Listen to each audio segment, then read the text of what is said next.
Hey, this is Mike from Presto Mike, and today we're gonna learn how to use this little monster called Zebralette. This is a free VST, and you can definitely make good music out of it.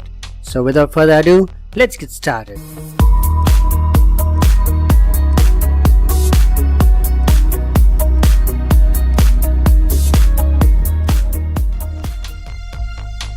I'm gonna let you listen to all the sounds that Zebralette is capable of. So I'm gonna stop talking and let you listen. Enjoy! By the way, the DAW that I'm using is SoundBridge. You can get it from soundbridge.io and you have the download link down below. There are lots of videos out there to help you understand SoundBridge, but in the next video I'm gonna show you how I created a small track using Zebralette and SoundBridge.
So that covers all of the sounds that Zebralette is capable of, and the last one I think is maybe by far the most irritating one. No, not that anything else was irritating, but this sound just seems too... I don't know, I don't like that sound. Anyway, so have fun making sounds in Zebralette and SoundBridge, and I'll see you in the next video. Thank you for watching this video. This was Mike from Pesto Mike. Subscribe to my channel to be updated of new videos that I'll be posting soon. Enjoy your day. Bye.